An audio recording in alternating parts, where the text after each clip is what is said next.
Si vous avez aimé la vidéo, vous mettez un like, vous pouvez également vous abonner et la partager sur vos réseaux sociaux. Vous regardez actuellement une vidéo qui vous permet de préparer les examens du DALF C1 et du DALF C2. Vous pouvez retrouver l'intégralité des vidéos, les vidéos préparatoires, les vidéos de méthodologie, les vidéos des thèmes sur le site www.luquet.com. Aujourd'hui, on parle du sens du travail. Vous êtes sans doute nombreux à aller au travail tous les jours et à vous demander pourquoi vous vous levez tous les matins. Parfois, certains adorent leur travail et puis certaines personnes se disent « mais pourquoi je fais ça? Pourquoi je me lève tous les matins et pourquoi je me sens obligé de devoir faire quelque chose que je n'ai pas envie de faire ?» Alors ici, il est question de savoir si le travail fait sens. Est-ce qu'on est vraiment content de faire ce que l'on fait?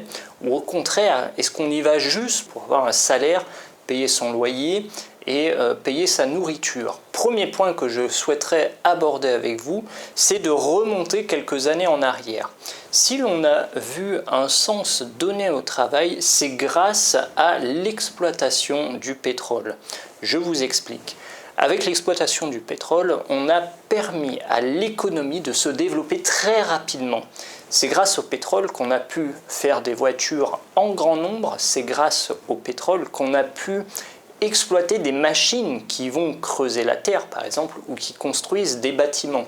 C'est grâce au pétrole qu'on peut construire des objets en plastique, des objets de toute forme, de toute taille, et qui nous permettent de remplir notre quotidien et remplir toutes les fonctions dont on a besoin tous les jours.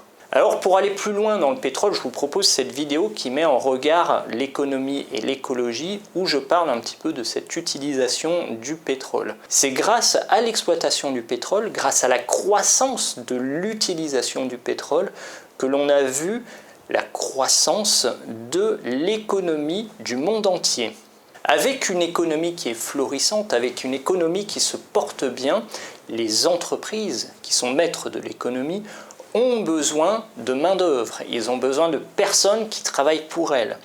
Et avec un tel besoin, les entreprises sont obligées de donner du sens à la mission qu'elles confient à leurs employés.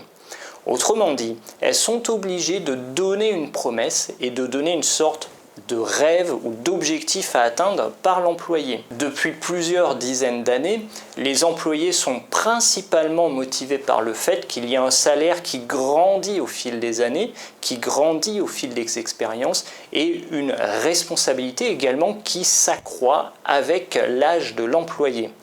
Autrement dit, il y a une fidélité à rester dans le système économique et à rester dans le modèle de « je me lève pour aller travailler, je reçois mon salaire et plus ça va, plus je gagne, plus j'ai de personnes qui peuvent travailler avec moi ».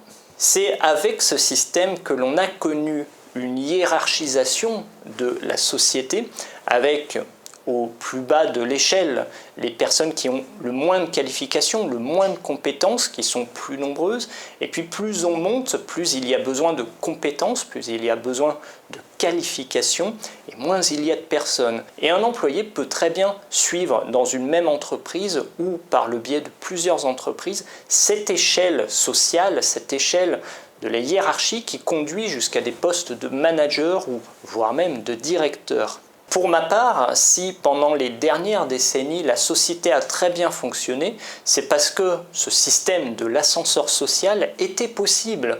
On pouvait passer vraiment tous les échelons et arriver potentiellement à un objectif de réussite sociale, un objectif de réussite financière également, avec un salaire qui s'accroît d'année en année.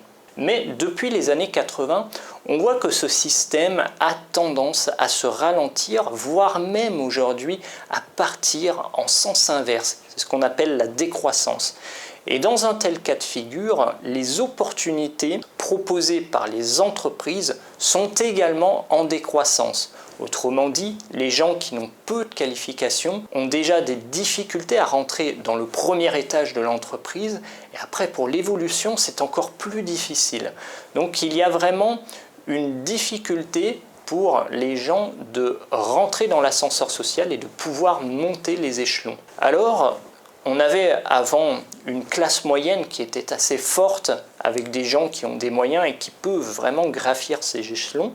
Et aujourd'hui, on se retrouve dans une situation où on a beaucoup de personnes qui sont placées au bas de l'échelle, certaines personnes qui sont placées tout en haut et qui dirigent, et très peu de personnes entre les deux pour pouvoir assurer la connexion entre ces deux mondes.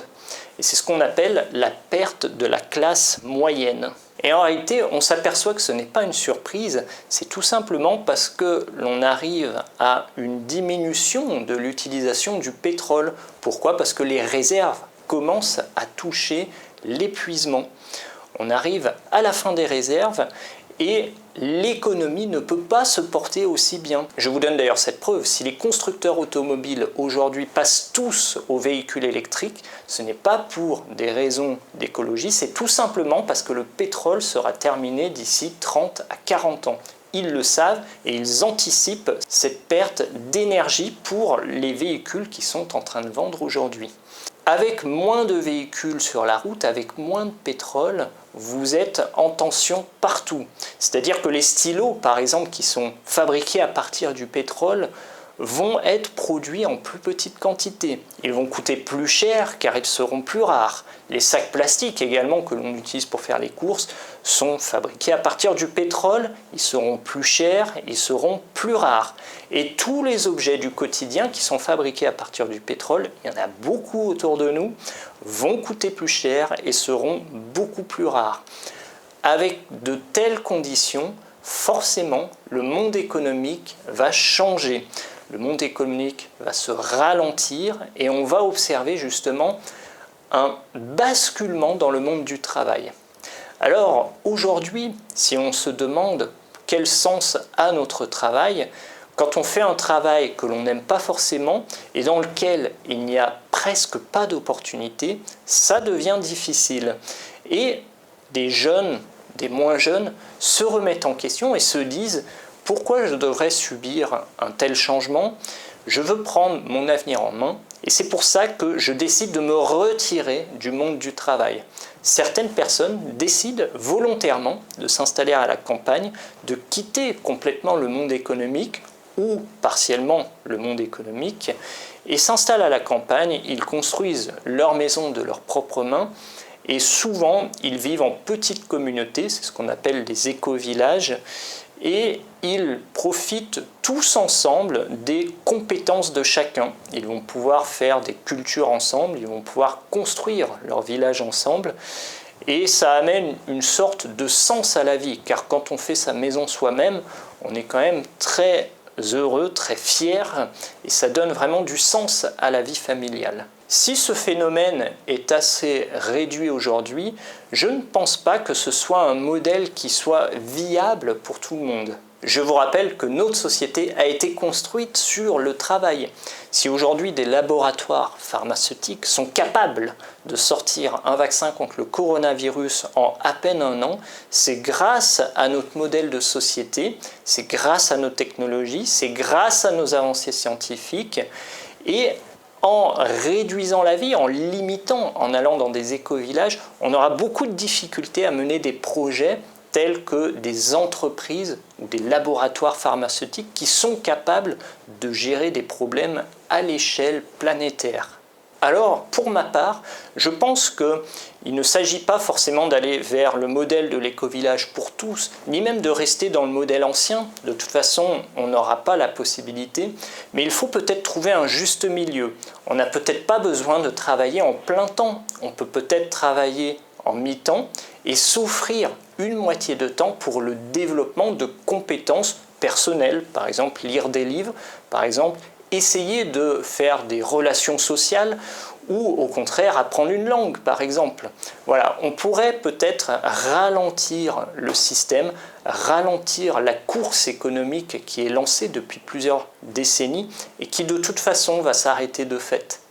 Il faut anticiper et on voit que les gens de toute façon ils prennent l'initiative. Ce n'est pas un gouvernement ou ce n'est pas une autorité au-dessus qui définit si les gens vont ralentir, c'est eux-mêmes qui choisissent par le fait de ne pas avoir le choix. Voilà, j'espère que vous aurez mieux compris le sens du travail, j'espère que vous lèverez demain avec un peu plus d'appétit pour aller travailler. Et en tout cas, si vous souhaitez continuer à apprendre le français, n'hésitez pas à vous abonner à la chaîne et à partager bien sûr cette vidéo sur vos réseaux sociaux. Je vous remercie et je vous dis à très bientôt.